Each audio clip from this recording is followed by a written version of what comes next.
Shalom, selamat pagi, salam jumpa kita dalam acara renungan singkat Gereja Masehi Advent hari ke-7, Jemaat Yosodipuro. Saya percaya kita tetap dalam pimpinan Tuhan dan sebelum kita beraktivitas, baiklah kita akan mendengarkan firman Tuhan untuk menguatkan kita sepanjang hari ini dalam aktivitas kita. Sebelumnya kita akan berdoa terlebih dahulu. Bapa kami yang di sorga, Bapa yang mulia penuh kasih, terpujilah Engkau ya Tuhan. Saat ini kami akan mendengar dan mempelajari akan firman-Mu. Kiranya Engkau bersabda di tengah-tengah kami, curahkanlah Roh Kudus-Mu kepada kami untuk kami dapat mengerti dan memahami akan firman-Mu ini dan terlebih kami dapat menghidupkannya. Biarlah Roh Kudus-Mu beserta dengan kami ya Tuhan, dan ampunilah dosa kami, dalam nama Yesus kami berdoa. Amin. Judul renungan kita pada pagi hari ini yaitu domba yang hilang. Renungan ini terambil dari Matius 18 ayat 12 sampai 14. Dan saya akan membacakan ayat Matius 18 ayat 13. Perikop dari Matius 18 ayat 12 sampai 14 ini adalah perumpamaan domba yang hilang. Dan aku berkata kepadamu, sesungguhnya jika ia berhasil menemukannya, lebih besar kegembiraannya atas yang seekor itu daripada atas yang ke-99 ekor yang tidak sesat. Matius 18 ayat 13. Di antara kita pasti merasakan di antara kita pasti pernah merasakan kehilangan sesuatu barang atau sesuatu yang tentu ya kita sangat menghargainya.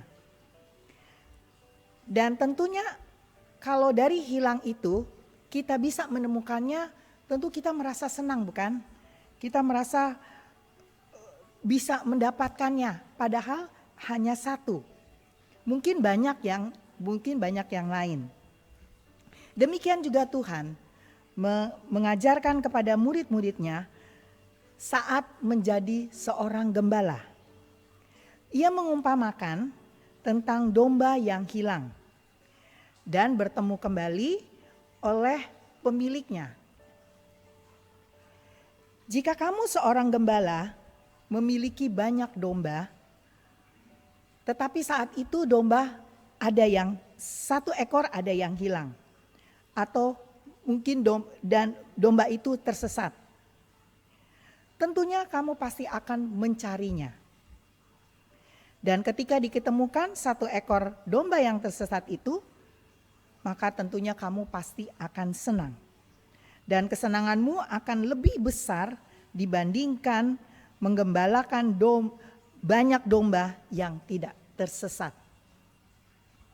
Dari perumpamaan tersebut, kita bisa mendapatkan pelajaran yang sangat berharga, yaitu bagaimana kasih Allah Bapa kita kepada anak-anaknya. Ia tidak menginginkan seorang pun yang hilang atau tersesat. Sebab itu Tuhan selalu mencari semua umat-umatnya yang hilang untuk dibawa kembali pulang. Allah Bapa kita tidak akan membiarkan kita semua tersesat. Karena begitu besar kasih-Nya yang Dia berikan kepada kita, sehingga Dia selalu mencari dan meluruskan jalan yang sedang kita tempuh. Kita tahu bagaimana Tuhan itu sangat mengasihi kita, bukan? Dia sampai sudah berkorban untuk disalibkan, yang sebenarnya tempat itu adalah tempat kita, tetapi Dia menggantikannya. Itu sebabnya Tuhan sangat mengasihi dan menyayangi akan umat-umatnya, agar kita semua ini tidak hilang dan tidak tersesat. Dan untuk itu biarlah kita semuanya umat-umat Tuhan yang dikasihi dan disayangi, marilah kita selalu dekat dan lebih dekat kepada Tuhan, agar kita tidak menjadi seperti domba yang hilang atau tersesat, atau menjadi umat-umat yang hilang atau tersesat yang mungkin jauh daripada Tuhan. Sebagai ayat pendukung untuk renungan pagi ini, saya akan bacakan di dalam Yeskil 34 ayat 11 sampai 12. Sebab beginilah firman Tuhan Allah, sesungguhnya aku sendiri akan memperhatikan domba-dombaku dan akan mencarinya. Seperti seorang gembala mencari dombanya itu tercerai dari keamanan dombanya. Dari kawanan dombanya.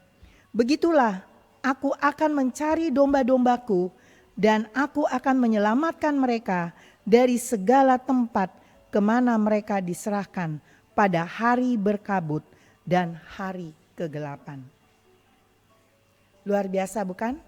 Firman Tuhan menjanjikan di mana Tuhan sendiri yang akan memperhatikan dan mencari domba-domba yang hilang. Jadi saudara-saudaraku yang kekasih dalam Tuhan, biarlah kita selalu tetap setia di dalam kehidupan kita ini, agar kita tidak menjadi umat-umat yang hilang, umat yang tersesat seperti domba yang hilang. Karena satu yang hilang itu sangat berharga. Seperti kalau satu yang menyerahkan diri atau menerima Yesus sebagai juru selamat, sorga akan bergembira. Dan biarlah firman Tuhan ini boleh menguatkan kita semuanya. Dengan itu kita semakin lebih dekat kepada Tuhan, dan kita boleh hidup bersama dengan Tuhan saat Dia datang yang kedua kali. Tuhan kiranya memberkati kita semua. Amin.